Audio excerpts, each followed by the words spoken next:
All right, good morning, everyone. Welcome back. So we have a new chapter today.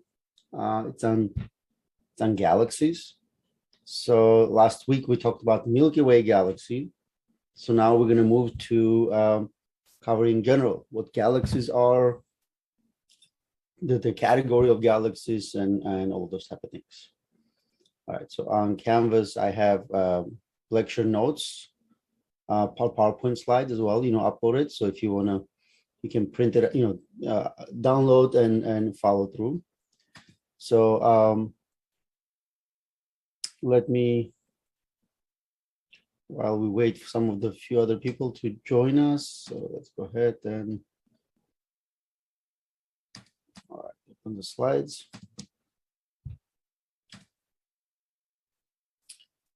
All right, so this is chapter 12. So this is going to be on galaxies. And in this chapter, we are going to be covering, you can see, right? So basically the other galaxies, Hubble's big discovery, and clusters of galaxies, categories of galaxies, and all of those type of things. So really fascinating chapter because, I don't know about you guys, but I was always fascinated with galaxies. So even though the planets are, the planets and moons are, fascinating, for me, the galaxies are the most fascinating celestial, let's say, objects. So we're going to talk about those, and we're gonna talk about a little bit of history. Some images that we're going to see from Hubble telescope, and a little of let's say, I also have a video that kind of show you some of the history behind this very famous, let's say, Hubble deep space image. Anthony, you have a question? Yeah, I saw that we only had an assignment up. Is there no quiz this week? No, because of the Thanksgiving. So what we'll have here is next week, the quiz will be for both chapters. This week's chapter and the next week's chapter. Okay, thank you. Sure. So let's see. Let me see, there was another question there. So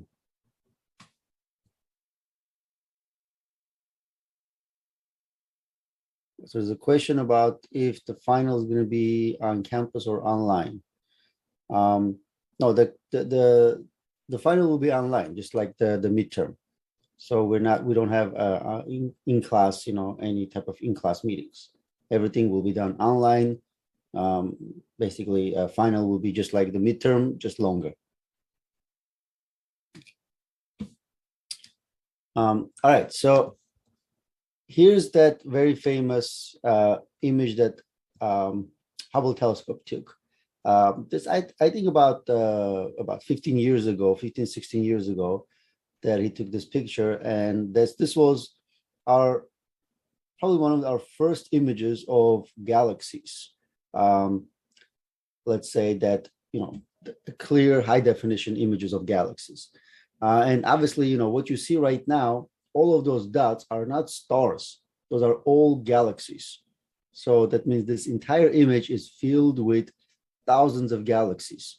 And this is only a very, very small patch in the sky.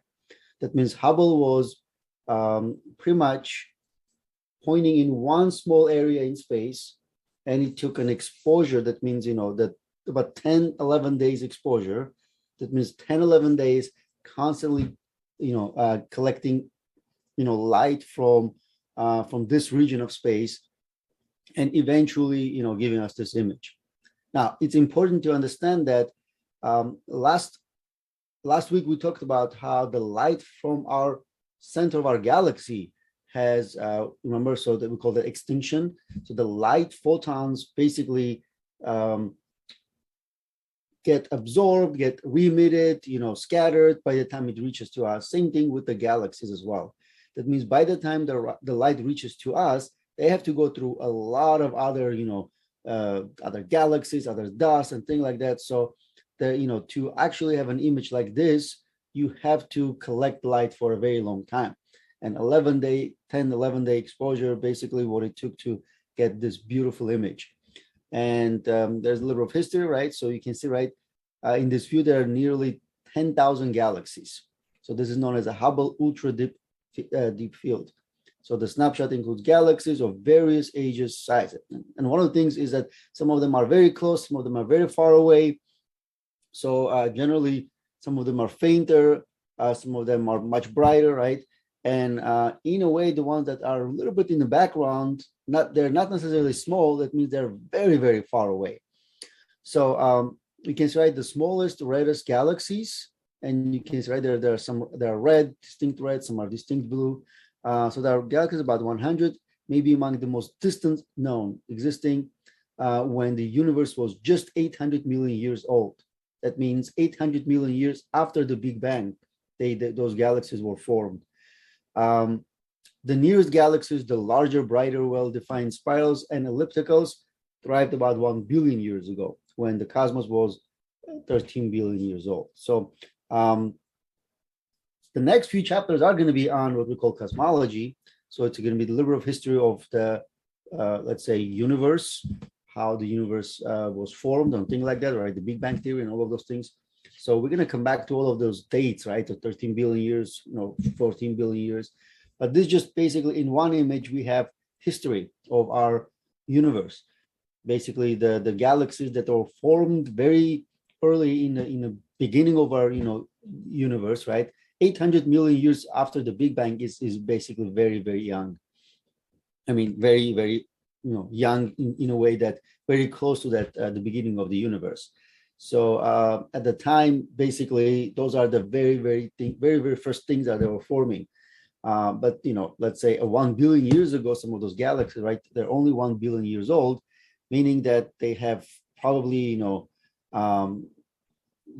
they have all that supplies that came from some of those early galaxies, that because they could be many type of galaxies we're going to talk about that were entirely destroyed during this time, because the galactic collisions are very, very common. So we're going to be talking about that at the end of this chapter. So again, so this one is a little bit of history in terms of how long did it take to take an image. So the image required 800 exposures taken over the course of 400 Hubble orbits around Earth, and the total amount of exposure was about 11.3 days between September 24, 2003 and January 16, 2004. So you can see, right, almost like 4 months period. And it had to be right, let's say, conditions for it to take the same, area, right? You cannot just 11 days of nonstop, because there are days, there's night, the Hubble is moving, all of those things. So there are a lot of engineering happened, doing this. Anyways, I actually have a nice video of this particular image as well.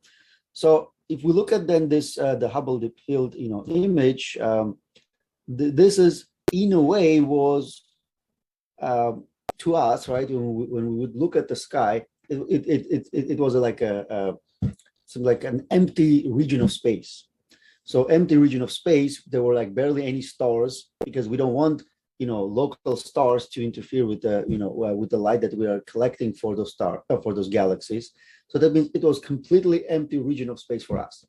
And with that long exposure, that empty field basically gave us all those galaxies. That means those galaxies are outside of our Milky Way, and that's, we're going to see that from the historical point of view, that's not something we actually knew, let's say, or had a good understanding up until maybe 1920s. So right now it's going to be, so soon it's going to be about 100 years for our discovery of the first galaxy, which was Andromeda Galaxy. In any case, so right now we have, you can see, right, so we have thousands of very faint, very distant galaxies. There are different type of, 3 different type of galaxies we're going to be looking at. So there are spiral galaxies, very similar to our Milky Way Galaxy. They're elliptical, that have an elliptical shape, and they're irregular, that don't necessarily have very specific, type of shape. So those are the 3 different, categories of galaxies we're going to be studying. Okay. Here's, some let's say, very specific galaxy images, right? So we have obviously now the Hubble telescope has been upgraded actually, since 2004, 2005. Much better, let's say camera sensors were installed, and it allowed us to take even better pictures, even better images of some of those distant galaxies. And it's insane to think about that the Hubble telescope has been there for almost 30 years now, because it was supposed to be working there for only a couple of years, but it's been there for 30 years, and it's been upgraded constantly, because the even simply speaking, like a camera technology 30 years ago is nowhere near what we have now. So and thankfully, we have these missions that they would go to and upgrade and change and fix the Hubble telescope, so we can still continuously get these amazing images. And remember, we talked about how the light, let's say, from those distant galaxies has all the wavelengths, right? So all the wavelengths, because they, in vacuum of space, the light can travel, including its gamma rays and X-rays and all of those type of, let's say, wavelength of light.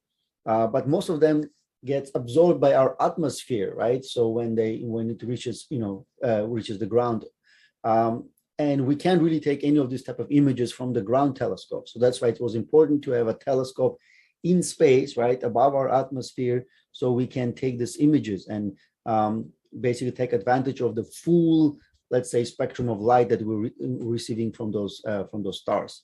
And none of this optical, let's say, images would not be able to we would not be able to take, from the ground, because of our atmosphere. There's a pollution, and all of those things would completely distort the images.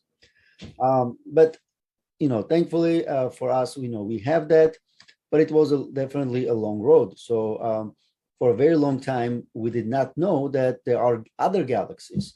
For us, it was, Milky Way is the entire universe. And I'm not talking about, let's say, 3, 4, 500 years ago. I'm talking about like as recently as 100 years ago, in 1920s even. So you can see, right, it's Curtis Shapley debate. That was two astronomers that were debating if some of those kind of patches that they would observe were inside our galaxy, or if they were outside of our galaxy. So there was this really, debate between those two that kind of started very, let's say, specific to this debate observations. That means, astronomers kind of broke into two groups, right? So let's see if, let's say, which one of them is correct. That means, can we anyway prove that some of those, let's say, patches of sky that we see, that we're not really sure if they're in our galaxy or not, if they're indeed in our galaxy, or maybe they're outside. So there were a lot of theoretical, let's say, predictions that some of those things were outside of our galaxy. Even some of the philosophers, Immanuel Kant, one of the most famous philosophers, he in one of his books, he basically said that, and he was actually very very involved with physics and astronomy. So he assumed that some of those objects that we see in the sky, mostly also referring to what we call later Andromeda Galaxy, right? They are not in our galaxy, but they're outside. So he coined the term island galaxies. So and he said that those galaxies are just different island universes, just like ours. So obviously those are not universes, but different galaxies. But still, that's something that about 200 years ago or so already some are predicting. All right. So, and this debate basically allowed some of other astronomers, like we're going to see, like Edwin Hubble, to basically come up with a way of verifying this and proving that indeed some of those let's say objects are outside of our galaxy. And we're talking about the time when our technology was limited. So we're talking about 1920s, where we just started using, photographic plates to basically take a picture of what they should see in the night sky. So, but still, right now we know that even the small region of space contains thousands of stars, so thousands of galaxies, and maybe right now there are hundreds of billions of galaxies in the universe, and every galaxy contains hundreds of billions of stars. So it's a really, really big place. All right, so let's actually watch this video over here. And in this video, we're basically talking about this Hubble ultra deep field, and it's a nice short video. Kind of takes us into the process of taking a video. Also, nice graphics of the galaxies in this image over here. So let's go ahead and watch this.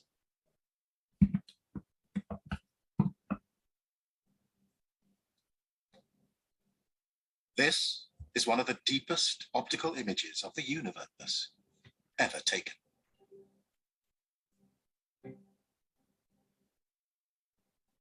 This is the full-blown Hubble Ultra Deep Field. And what's important to think about in this image is you're looking at a lot of objects in what seems like 2 dimensions, but really you've got a 3-dimensional view of the universe.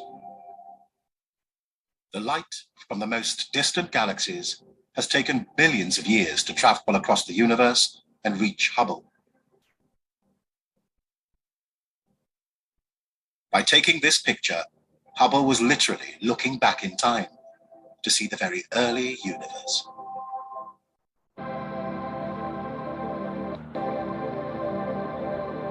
First thing you're going to see down here on the right-hand side, there is a galaxy very much like the Milky Way. That galaxy is about 5 billion light years away.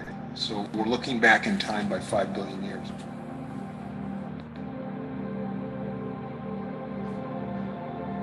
But if we go farther back in time, 9 billion years into the past, you see this little group of galaxies, in particular these 2 in the center, they are odd-shaped because they haven't yet had time to build these beautiful structures that we see. These are colliding together, and that's how galaxies built up to become what they see today. Even farther back in time, to 12.6 billion light years, and what we see is this little red galaxy beginning to emerge. It's red because we're looking at a galaxy whose light was emitted when the universe was about 10% of its present age. And it doesn't look like an elliptical galaxy, and it doesn't look like a spiral galaxy. This is a piece of the universe that hasn't yet had time to come together with other pieces to create the spiral and elliptical galaxies we see today.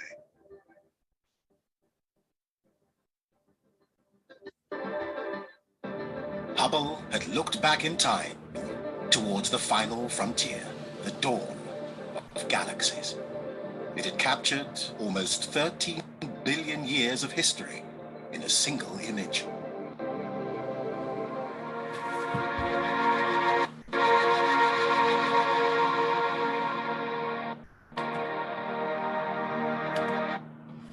All right, so as you could see, right, basically it really gives us a view of history of the universe.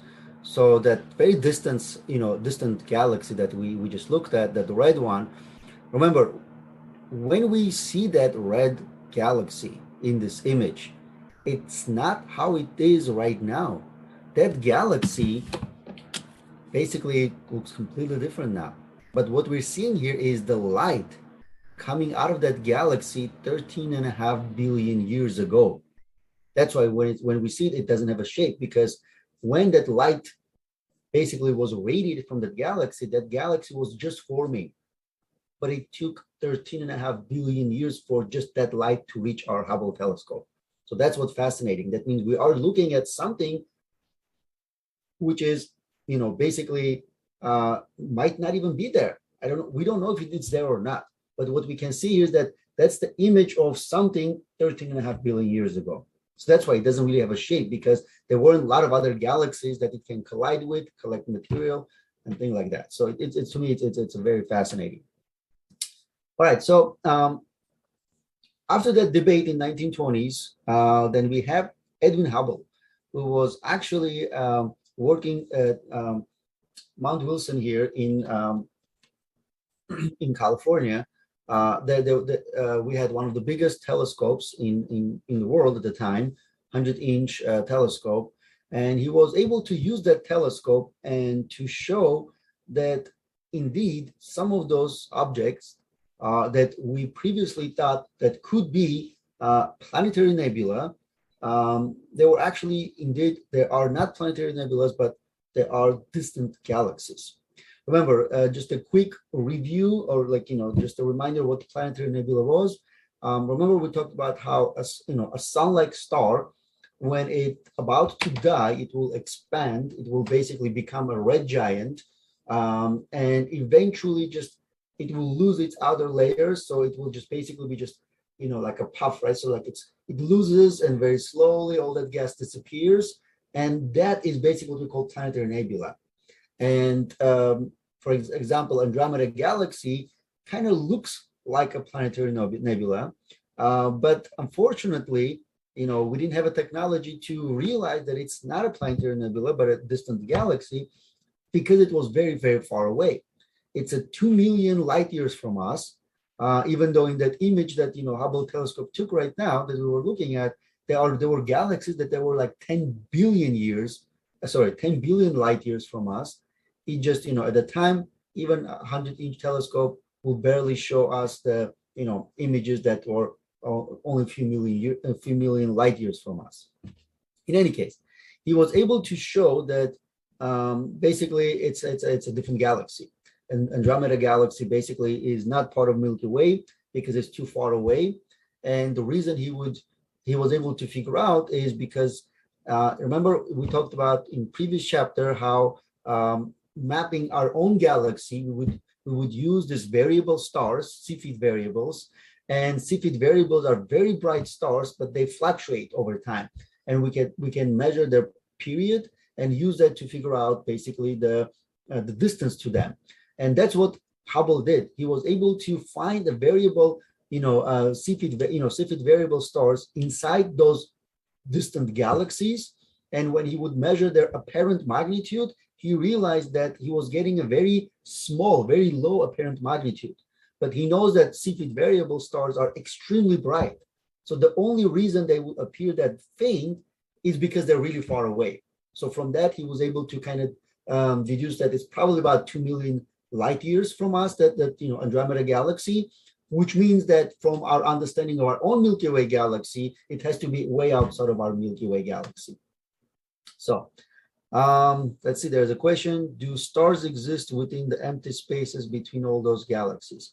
There could be some stars, but generally we assume that not really. So most of the stars are bound to certain galaxies. So that means you have a Milky Way with all of its stars inside, and then you have another, let's say, galaxy with all the stars.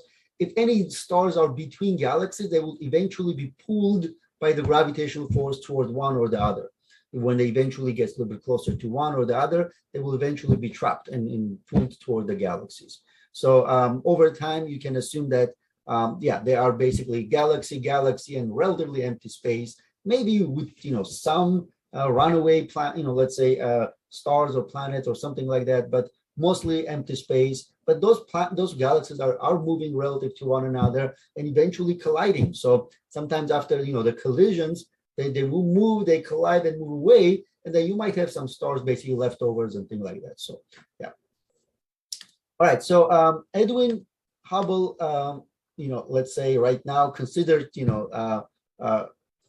someone who discovered, even though he was not the first one who was considering the other let's say galaxies existing, but he was the first one to experimentally show without any doubt that those objects are outside of our galaxy. So we do have other galaxies. That means, the Milky Way is not the universe.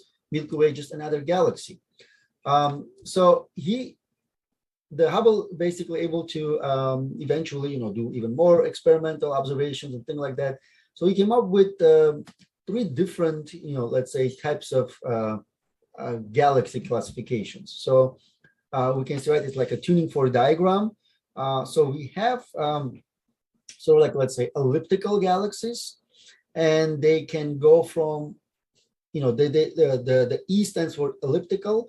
So, and 0 through 7 is basically, you can have like subcategories of the ellipticals, just like we had for the stars, right? O1, M2, things like that. So E stands for elliptical, and they're generally, older galaxies, no gas and dust, and have lower, main sequence stars. That means this type of galaxies, which actually right now we can say that they're probably more elliptical galaxies, let's say, than spiral galaxies and irregulars combined. That means maybe over half the galaxies that we observe are ellipticals.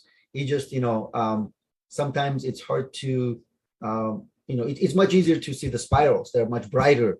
They're easier to see their shapes and things like that. But, the ellipticals are, probably much more common.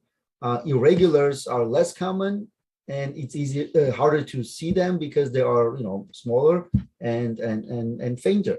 So, that's why most of those images you see that, it's filled with spiral galaxies. So you might think the spirals are more common, but they're actually, probably second more common. So maybe about 30-40% of the galaxies that we see right now are spirals. A little over 50% are ellipticals, and maybe 20% or so are irregulars. So now spirals cannot evolve into ellipticals, but mergers may make ellipticals from spirals, smaller galaxies. Okay. Because one thing we have here is when the galaxies collide, they can go from, let's say, spiral. So two spirals can collide and become elliptical. Or maybe you can have, like, let's say, two spirals collide and become one bigger spiral or one bigger elliptical. So something like that. So, but if you already have a spiral, it's not going to change its shape into elliptical. So generally what we can think of here, ellipticals are a consequence of a very, very old collision between, let's say, early galaxies. When they would collide, some would be destroyed, some would be just change the shape and things like that. And also because they're older, right, that means they already, used up all of their supplies of raw materials, right? There are almost no, let's say, gas and dust. That means no new stars are forming. Most of the bright stars died long time ago. So in a way, let's say, I don't want to say a boring place, right? But not much going on in those galaxies. All right. So, and then we have, in terms of ellipticals, right? So we can have from E0 to E7, and that is just basically E stands for elliptical. From 0 to 7, we go from 0 representing much more spherical, where then 7 representing much more elliptical. So remember, ellipse is a shape, right? So we can then talk about how E0 is something that looks much more spherical, into E7 highly elliptical. And you can see, right, there are no spirals, nothing like that. It's just basically, it is just a, elliptical or spherical, let's say, a galaxy. And then we have spiral galaxies that basically we use S to represent spiral, for obvious reasons. And then instead of using, like, let's say, numbers, we can also, like, let's say, SA, which basically represents in terms of a large nucleus and tightly wound arms, into SB, into SC, and those basically represent in terms of going from large nucleus into a small nucleus and loosely wound arms. So you can see, right, it's kind of like, let's say, SC has, much more distinct arms, and the nucleus is much smaller. So generally you can think of, like, let's say, SA is probably one of the old, a little bit older one, where, at the center you have a supermassive black hole that, basically it's much bigger relative to the size of the entire galaxy. Where for SC, maybe it's a little bit, let's say, younger galaxy, where, you still have a nucleus, but, you still have a lot of spiral arms where a lot of new stars are forming and things like that. So those are sort of like, let's say, in terms of the the spiral galaxies.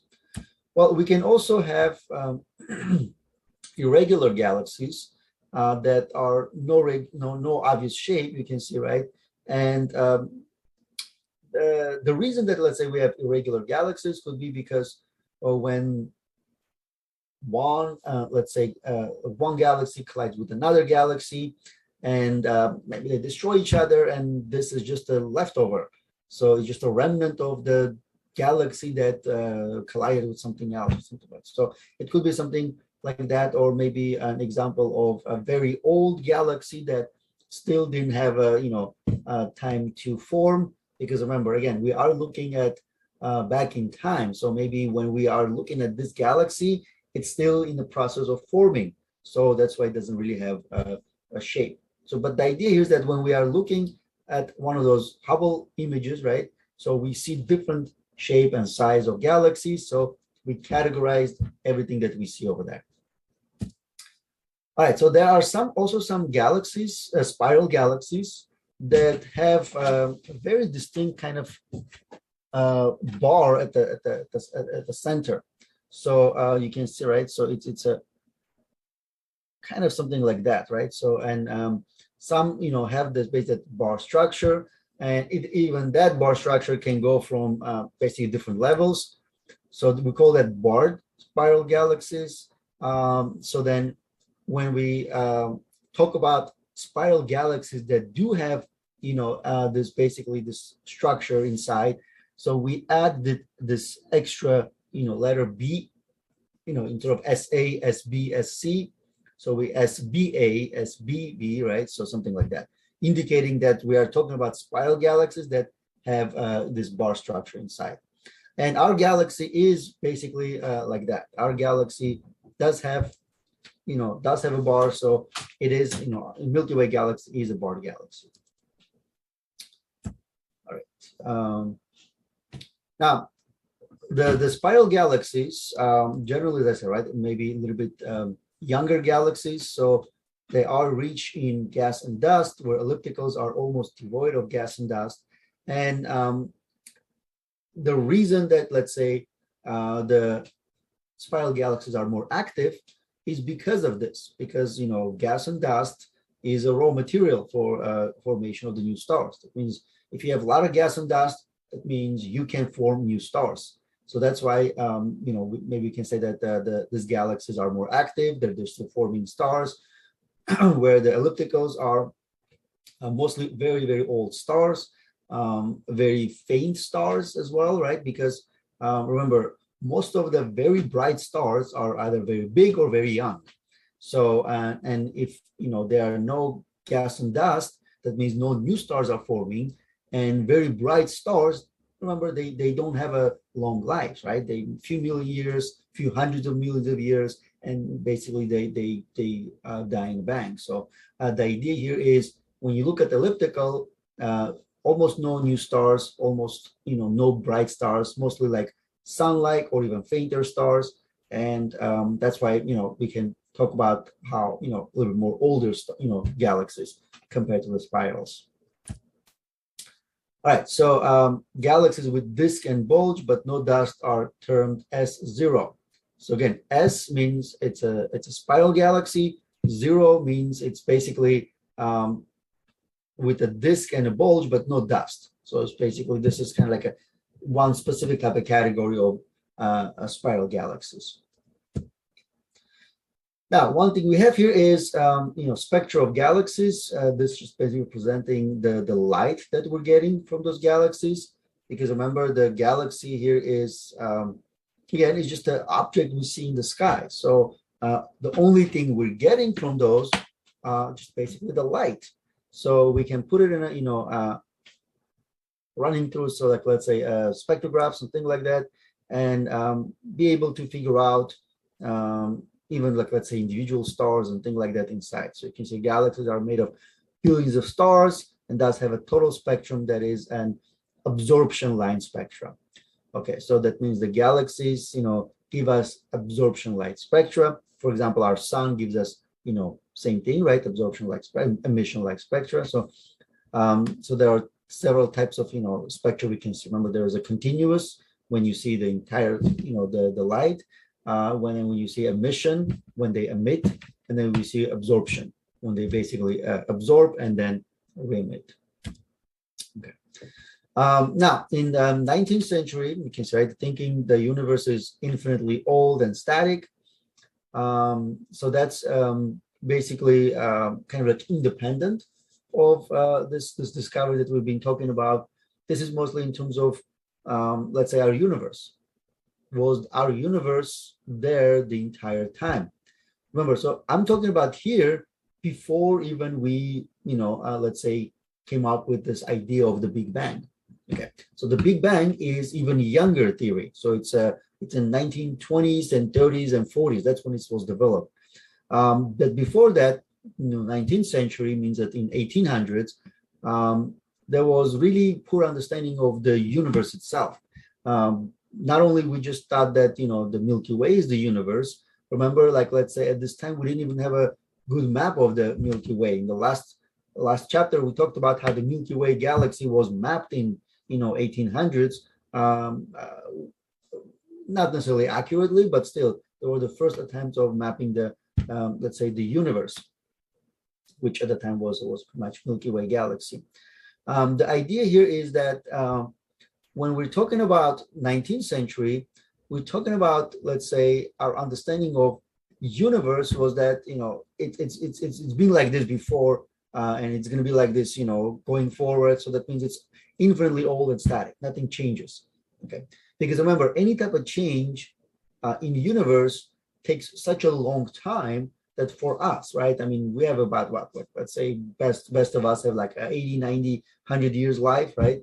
So and that's not nothing for the cosmic scale, right? So the stars and planets and galaxies, whatever action going on, it takes millions of years and billions of years. So for us, let's say even for the entire time we have those observations, there's not much changes. So that's why we would, you can't really blame for thinking that the universe is basically static and infinitely old, that nothing changes, so it's going to go on like this forever. Okay, until we were able to discover other galaxies, and once we discovered other galaxies, we could then look at their relative motion compared to the Milky Way Galaxy. So basically, here's Milky Way, and we see a galaxy, and what is it doing relative to us? When one thing we see is that it's moving away relative to us. And then we see another galaxy. What is that galaxy doing relative to us? Well, it's also moving away.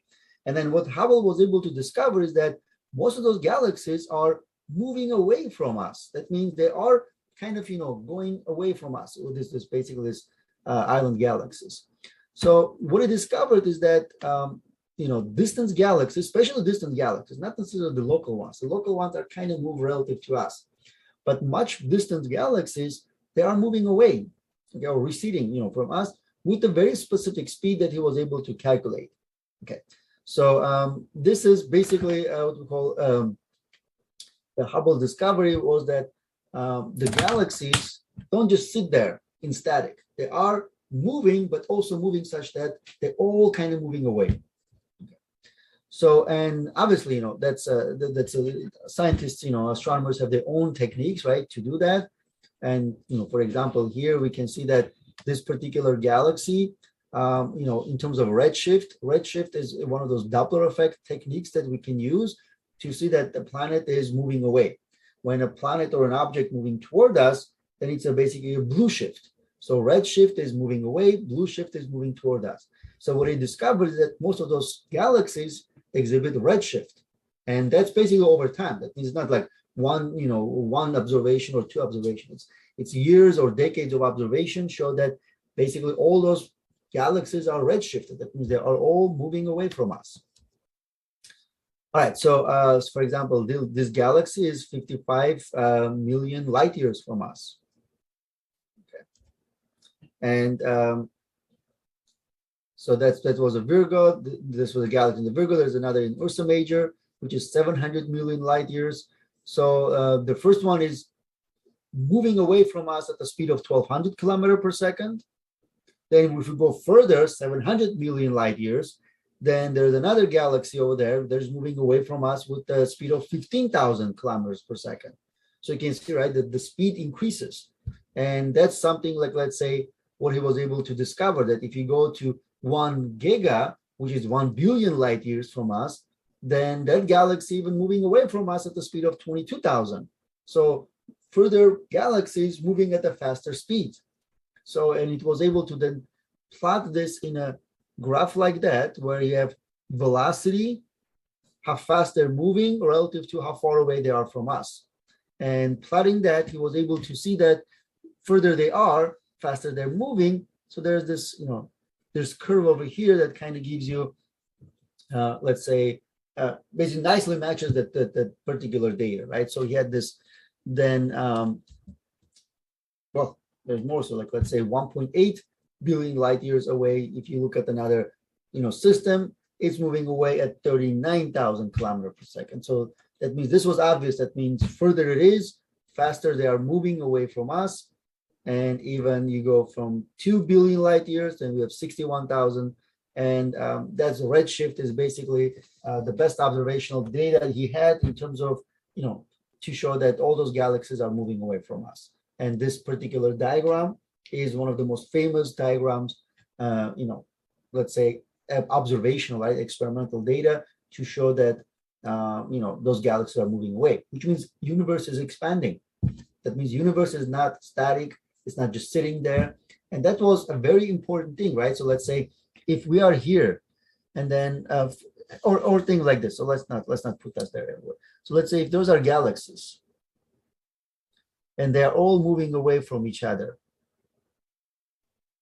Let's say if they're all moving away, that means if we kind of imagine we have this device that we can, I don't know, like let's say turn the time back. That means if they're moving away, let's make them move back in time. That means if we have them all move back in time, then we can technically then assume that, well, they all then could have started from some point and then they started moving away. And that's what basically the, astronomers did, right? So if you take all those galaxies that are moving away from one another, bring them, theoretically, obviously, right, back in time, then you can assume that they all originated from one point. And that's basically what we call singularity. And that singularity is basically the point where they all started from, and that's where the Big Bang theory, came from. That means we can assume that if we kind of take them back in time, that means when they started from, right, we can then assume that they all started from a single space in time, and and that's basically what the Big Bang theory pretty much tells us. We're going to talk about that later in later chapters, but right now let's talk about in terms of this major discovery of Hubble, that this galaxy is moving away. Now, I'm going to tell you that there is actually more to that, because about 20 years ago, there was even major discovery that actually, ended up winning a Nobel Prize, was that the galaxy is not just moving away, where the Hubble basically assumed that they are moving away with some constant speed. That's right, they're moving away with some constant speed. A newer observation shows that they're not just moving at a constant speed, they're actually accelerating. Accelerating means that moving faster and faster and faster, from each other. That means they're, instead of just moving at constant speed, they're speeding up. So that means, like expansion is actually accelerated, which is a whole another level of, basically moving away from each other, which means that in a way, like let's say any galaxy that you see right now in that image, and let's say we use their brightness and the magnitude to measure the time, the distance to that, over time that distance is going to increase. All those galaxies are going to be further and further. So if we come back to the same image that Hubble took, maybe, I don't know, let's say 1 million years from now, and we take that picture, it's possible that maybe about, 10% of those galaxies will not be visible anymore, because they will be so far away that they will not be there. Assuming, let's say, we're using the same technology as we do now. Obviously, maybe in the future we will have a better technology, but let's say using the same technology, maybe 1 million years from now, we might not see, like, let's say about 10% of those galaxies, because they're going to be so far away, because they're moving away from us at accelerating away from us, so they will not be visible in that images at all. All right, so in any case, so basically he was able to show that all those galaxies are becoming redshifted. That means moving away from us at the faster speed further they are from us. Okay, so the distant galaxies are moving away from the Milky Way with the, this is basically what he had, this recession velocity VR proportional to their distance d. Okay, so then the galaxy with twice the velocity is twice as far. So the universe is expanding. Again, this is his observational data in terms of the velocity as a function of distance from us. So the galaxy with twice as far, they're moving twice as fast. And this was the equation that he used where he can calculate the V, which is this recession velocity, with distance d given here, and h is what we call Hubble space or Hubble constant. So Hubble constant, which means it's 70 kilometer per second per megaparsec. So basically it's, this is how fast, 70 kilometer per second. This is then per distance, per megaparsec. For every megaparsec, that means it's increasing by that much, 70 kilometer per second. And obviously we're talking about, billions of megaparsecs, something like that. All right, so anyway, so this basically important discovery and, important, like let's say in a way that Big Bang Theory and everything else basically came because of this observation. All right, so one thing we have is that then if you kind of, go back and looking at the observation of the galaxies, we can see that galaxies basically do not exist in isolation in a way that you're very rarely going to see just a galaxy by itself. What we see here is that galaxies that are, more or less together in a way that we have, like, let's say, these clusters of galaxies. So most of them can be broken into two categories. So we have rich clusters where you can say that then you have 1,000 or more galaxies together in about 3 megaparsec, let's say, region of space. Or we have poor clusters where we have less than 1,000 galaxies or less than that, right? Basically anywhere less, could be just few galaxies, could be like, let's say, tens of galaxies or hundreds of galaxies or something like that in a diameter of few megaparsec.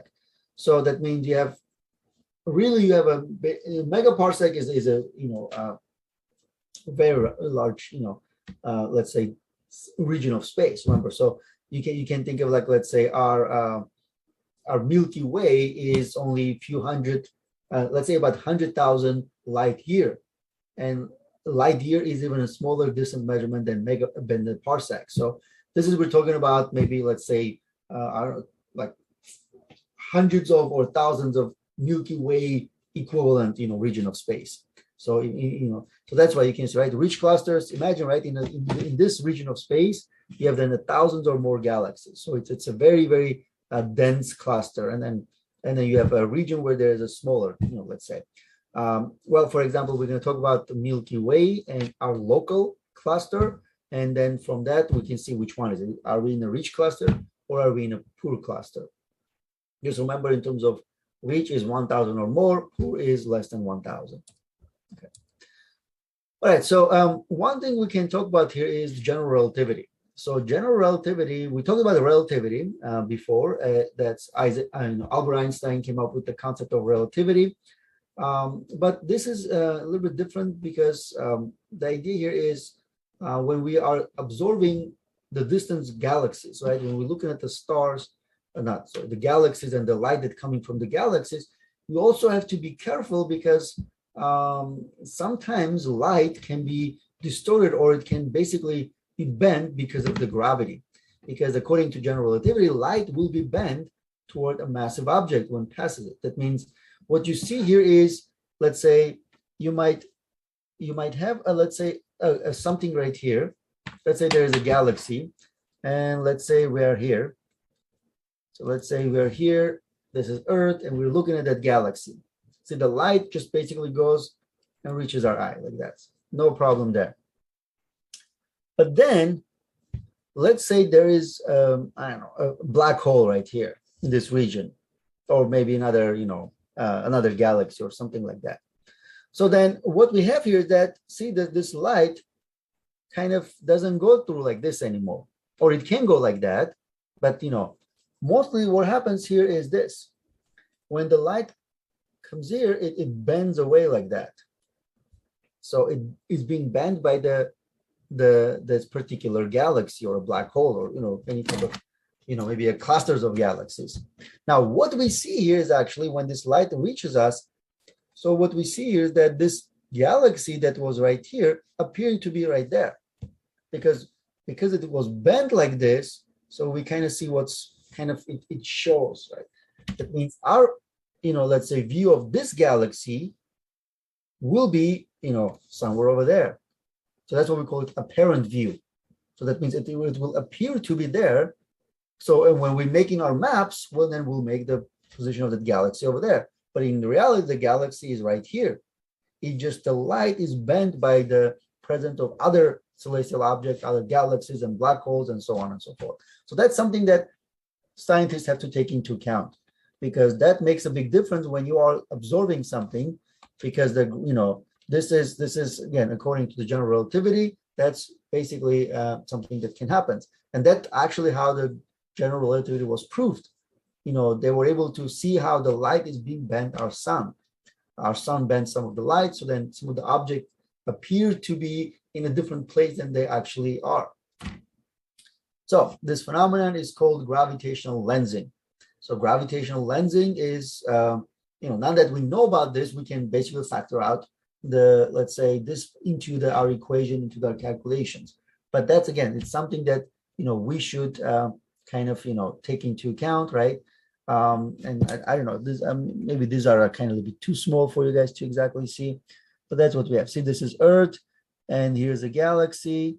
So we can see, right, the light moves like this, but it's bent. So what we see is that it's right there, but it's not.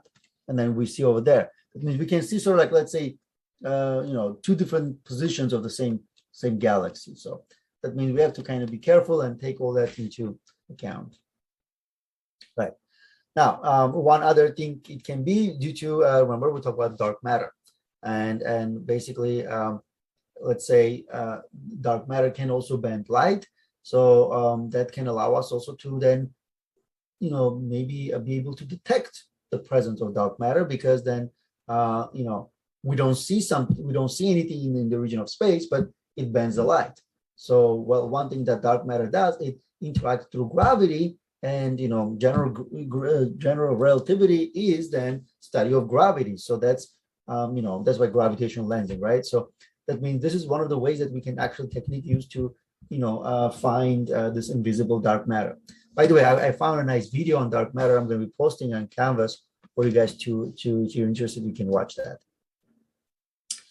All right, so the Einstein with general relativity predicted the bending of light by the gravitation of massive bodies, and this was indeed observed.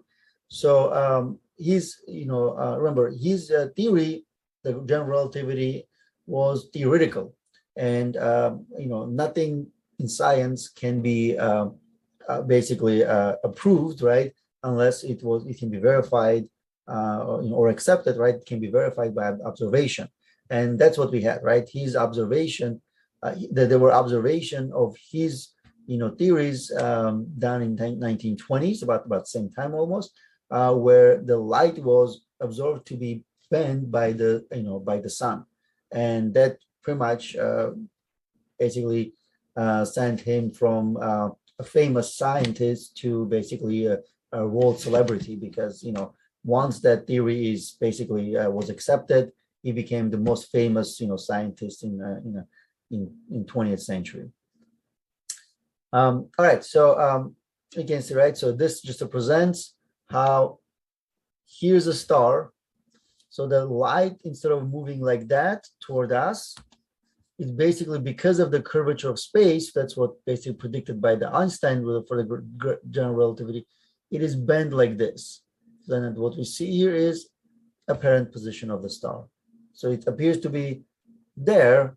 The star appears to be changing position, So what we see is we see a star over there, but the actual position of the star is right here. So that means, obviously, once we start, talking about distant galaxies and things like that, we have to then factor out a lot of this, scientific, like the gravitational lensing and things like that into account to make sure that we are getting the correct positions for those objects, right? So those stars and galaxies and Cepheid variables and all those things. All right. So by the way, the general relativity is really one of the most remarkable theories in science, not just in physics, where it describes gravity from a different point of view, an entirely different point of view. And basically, let's say what we talked about gravity as Isaac Newton proposed, where it's just basically some kind of pull force that makes the moon go around the Earth, and then the planets go around the sun and things like that. That was just basically just a simplified version of, let's say, our understanding of what's going on, where Einstein basically put forth a completely different theory of gravity that deals with the space itself and how the space can be curved when you are, talking about like over here, right? So things like this. So if this is your space, then if you place the sun, then basically the space itself is curved under the sun. Very similar if you take a mattress and you put a bowling ball inside, basically on top of your mattress, it will curve, right? And then the object can kind of go around that. I will try to find something really nice video and post it on Canvas so you guys can watch, and we'll talk about that in future. But this general relativity theory, right? Theory of relativity is a really fascinating concept. Obviously, way beyond the scope of this class, though. All right, so let's go back to our local clusters. So this is basically where we have our Milky Way and some of the local galaxies. And probably it's a good thing that we have a poor cluster, because what we have here, we have maybe let's say less than 100 galaxies in nearby, because generally when you have more galaxies, the gravitational pull is just insane.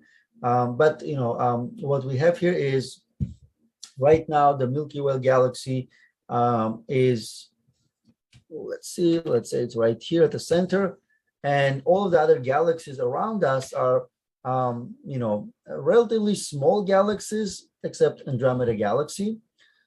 So we have a lot of dwarf galaxies, and there are also dwarf galaxies as well. So you can see, right? So in this case, in this image, right, we have spirals, we have ellipticals, and we have irregulars. So for example, here, this guy here is irregular, but we have also the elliptical galaxies, and we have spiral galaxies like Andromeda, M33, and things like that, right? So that means we have maybe about 20, 30 galaxies nearby. Most of them are very small. Some of them are big. Andromeda is actually bigger than Milky Way, and on a collision course with the Milky Way. So they prediction is that they will collide at some point. But don't worry about it. And, it's not going to happen in another billions of years or so. So we'll be fine. And it's most likely that both galaxies will survive. They either will collide and move away from each other, or they will just basically collide and form a much bigger galaxy. Usually when galaxies collide, doesn't mean that they completely destroy each other. So they just basically collide, then they form something bigger galaxy, or maybe like, let's say they will just move, collide, and kind of, the inertia and then the momentum will take them away from each other. And then they just basically do that every, I don't know, like 4 billion years or so. But that's kind of what we have. So that's Milky Way. And then we have what we call small Magellanic Cloud, very close to us, that orbits us. And then there's large Magellanic Cloud. And then there's Andromeda Galaxy. So those Magellanic Clouds are, kind of like a very nearby, and they are going around, the Milky Way Galaxy, and Milky Way Galaxy actually kind of ripping them apart a little bit, because, Andromeda Galaxy being much bigger, the Milky Way Galaxy being much bigger than those smaller Magellanic Cloud or large Magellanic Cloud. So basically, they eventually probably will be part of Milky Way Galaxy. But you can see, right, most galaxies are in the local group. So that's what we call it local group. Our galaxy cluster is known as a local group. most of them are dwarf elliptical galaxies. So you can see, right? So let's say if I take away irregulars, so elliptical, elliptical, elliptical, those are basically most of them are elliptical galaxies. You can see, right, those ones over there. So so that means that, you know, the dwarf elliptical galaxies, and remember, elliptical galaxies, as I mentioned, is the majority of the galaxies in our universe. All right, so here's, for example, Canis Major galaxy. It's a dwarf galaxy orbited around Milky Way a number of times, and tidal forces have ripped away stars and gas. That means this galaxy here is one of the closest one to us, and basically it's a smaller galaxy. So eventually, you know, the Milky Way is just basically picking up some of its gas and dust and stars and things like that. So that's how the galaxies become bigger, because they just basically being a bigger one, having a stronger gravitational force, picking up some of the smaller galaxies, and eventually, you know, forming a bigger one. Right, so those are the examples of that. Now, interacting galaxies, you can see, right? So particularly in rich clusters, galaxies can collide and interact. So the reason I said that, you know, it's a good thing that we don't, our galaxy is not in a let's say one of those big rich galaxies, right? Because the collisions over there is way more common. That means there are, you know, in the small region of space, there are, you know, thousands of galaxies, and that means they're very close to one another. So, you know, much more frequent, you know, collisions.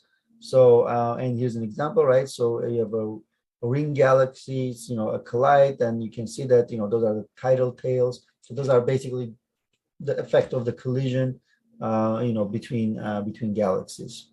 So, you know, you put, you know, small space, bunch of galaxies, obviously, you know, the outcome is much more frequent, you know, collisions.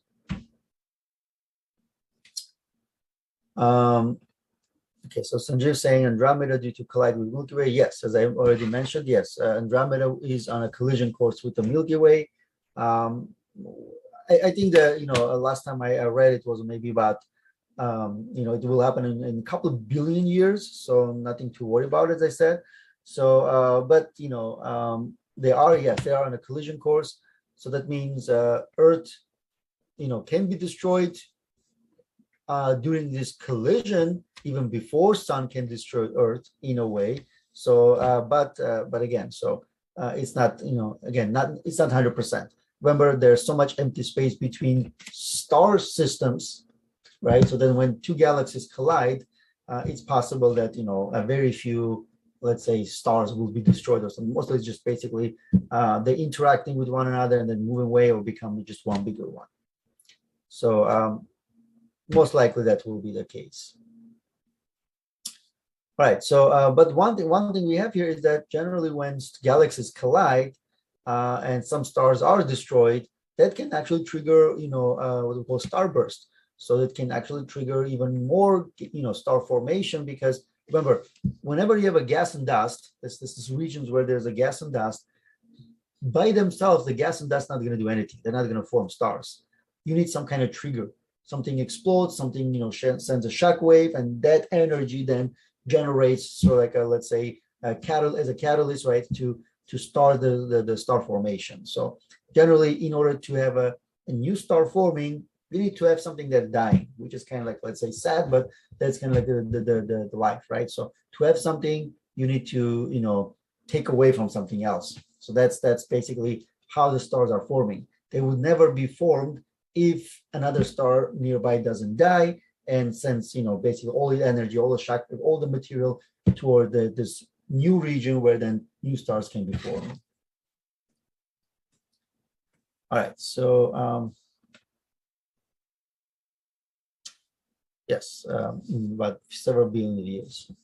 All right, so large galaxies can absorb smaller galaxies. This is known as galactic cannibalism.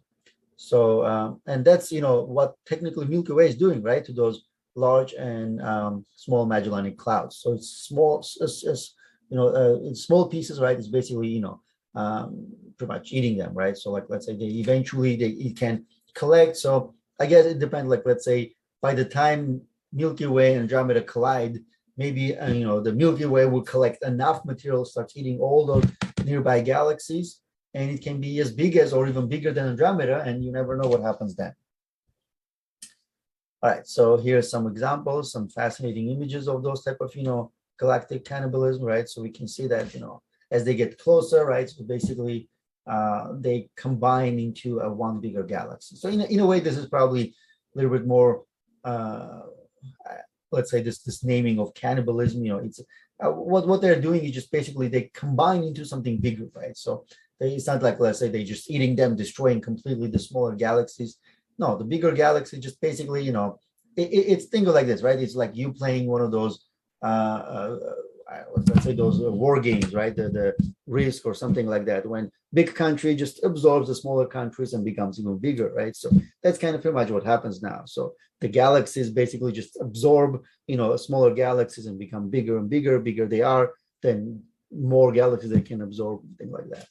Yes, there's some, casualties, obviously, during those collisions, but mostly,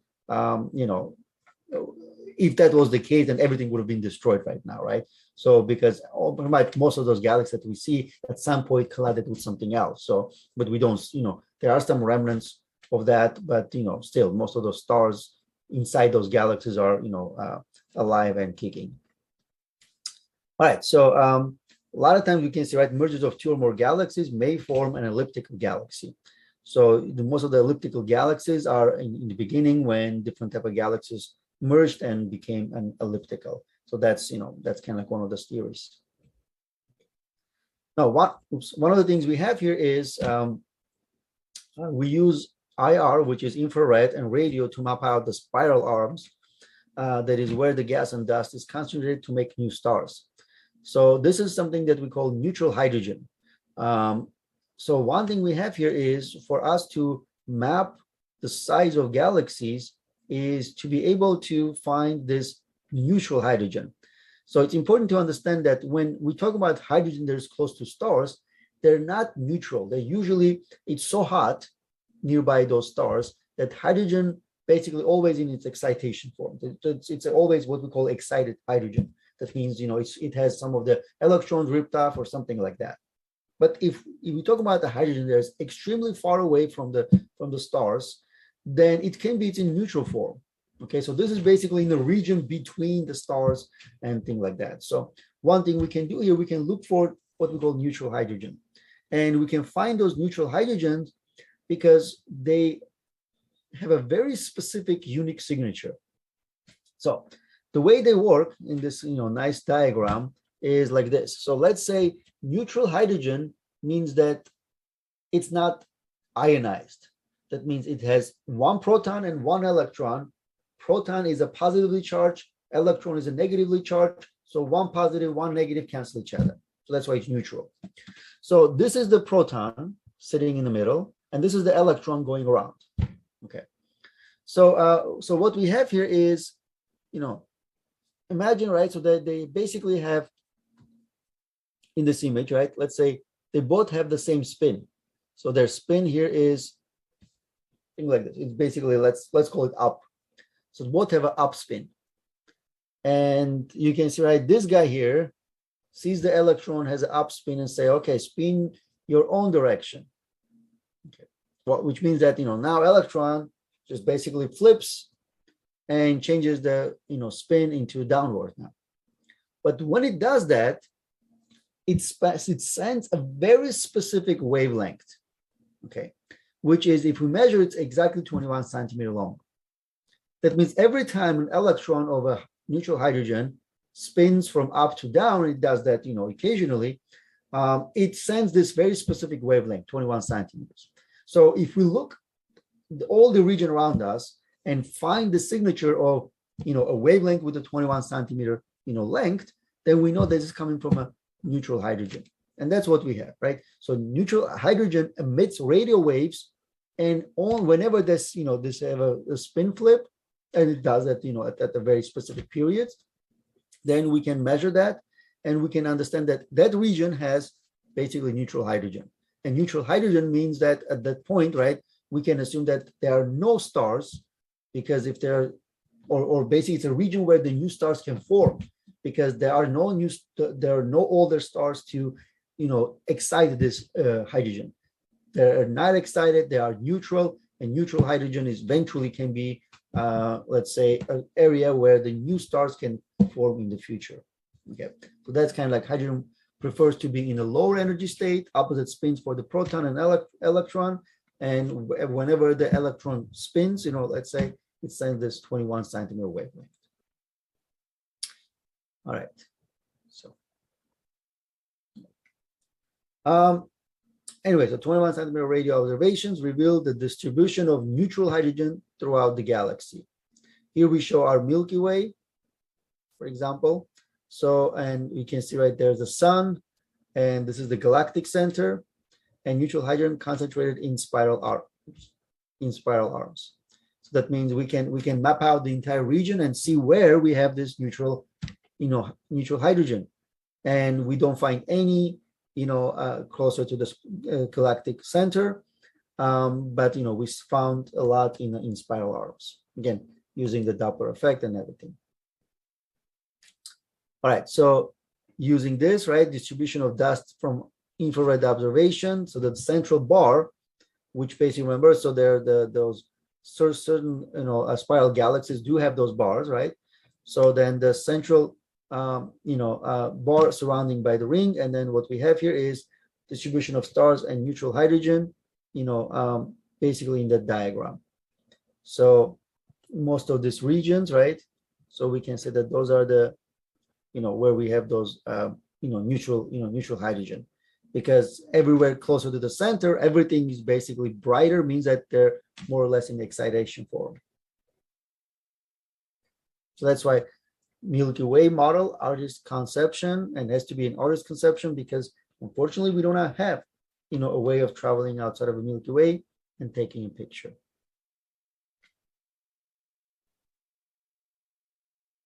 Okay.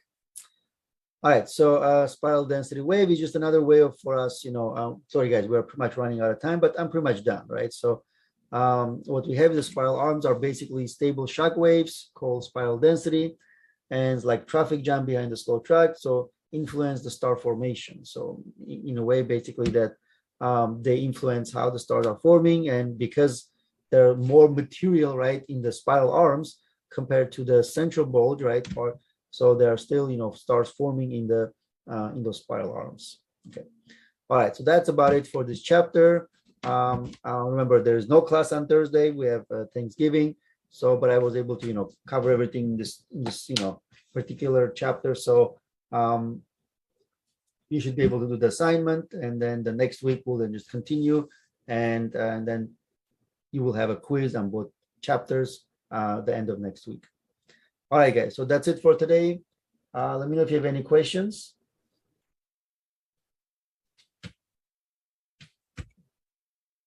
One question, Professor. Go ahead. So you said that we have our quiz on both chapters next week. So that's going to be on what was covered today and what's going to be covered next week, right? Yes, but you still have an assignment. So we still have an assignment, right? Okay, great. Thank you. no problem. All right, guys. So have a good Thanksgiving. I will see you all next Monday. Take care. You everyone. too. Have a good one. You too. Thanks, Professor. You too. Bye-bye. Thank you. Thank you. Bye, guys.